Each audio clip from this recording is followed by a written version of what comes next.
Before we start with the video, I think last time I forgot to mention to stay on your bounties, guys. Make sure you're doing those babies 6 times a day, because not only is it the best way to get a war mount and a war pet, or whatever they're called, the pet and the mount animal things, whatever they're called. It's the best way to get them, and I'm going free to play, so I won't be buying any chests. So it's the only way, other than actual gold in-game currency, to buy any of the mounts or pet tokens. So, yep, make sure you're doing them.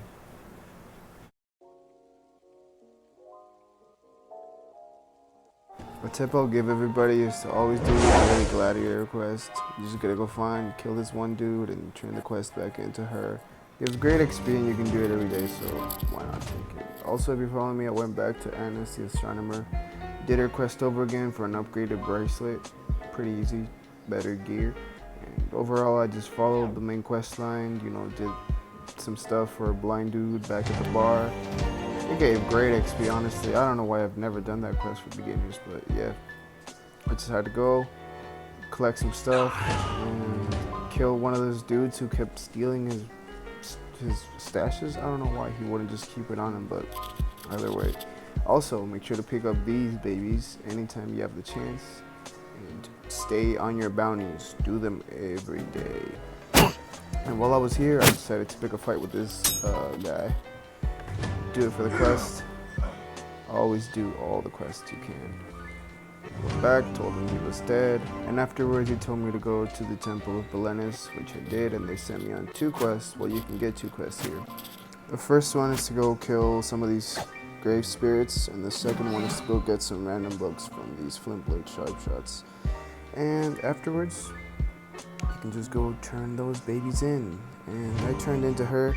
She gave me some random bomb, which I did not want to do any more quests like that for some trash bomb. So I said, nope, I'm not doing the rest of those.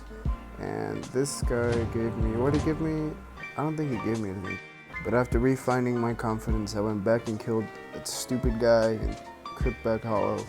Turned in the quest, which gave me some pretty decent comments. Well, they were better than the ones I had, so I won. But I actually met a guy here in Dustweather, which gave me a free brand. It's a pretty cool offhand. I'd rather have damage over a little bit more armor. I have protective stance anyways, so I don't have to worry about losing a bit of armor there. And I know most of you won't be as lucky as I am, which is fine. You don't really need an offhand anyways. It's just 10 extra damage. It won't change that much. After finally getting the King of Crookback to spawn for me, I finished the quest, got that little ring. And also I finished up the chessman quest, I think it's called. You just gotta go find all these guys. In case you don't know yet, those little markers there with the bag and the sword, those are quest markers. It means you have to loot something from them. So just got picked all the chess pieces, went back to this guy who was in front of the chapel, I guess is what it's called. And there you go. He gave me a Helm of the Wanderer. So it's much better than the one I had, so I wore it, and now you have the option to look like Jesus Christ.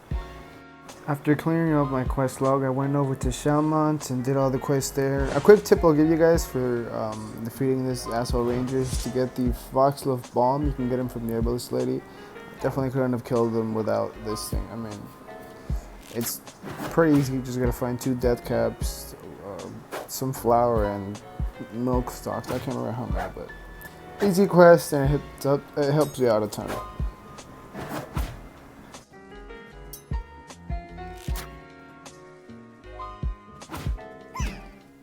Hey guys, as you can see, I look a little bit more pimped out than I used to.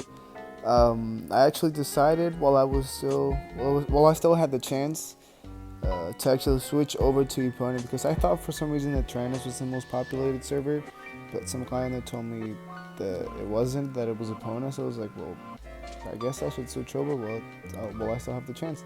So I did. I'm caught up to where I was on the other person. I've done everything exactly the same, except that I have a brand right here that's a little better. I'm going to explain how I got that in a second. And I also got this fashion.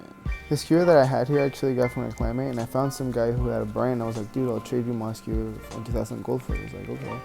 So I was like, dude, yeah. That's a good trade for me. And the fashion right here, some guy just ran up to me and traded me. I was like, hey, what's all this? And he's like, here, have it. I was like, oh my god, okay, thank you, I guess. It was very random, very lucky for me. Yeah, you might not be as lucky as I am, but I don't know, I'm having a lot of luck so far with random people giving me stuff. But anyway, as far as leveling wise, I just did the same thing as last time. I just kept doing the main quest line, picking up any quests on the side that I could, and I kind of just stayed here in Shamon leveling. The only quest I don't advise you guys taking is the Defector quest. I don't recommend taking it, but you can go ahead. Anyways, afterwards I bought this ancient Handaxe from the vendor here in Shamont, and it helped me get to level 40. Anyways, that's all from me, guys. I'll see you when I catch 20 more levels. Goodbye.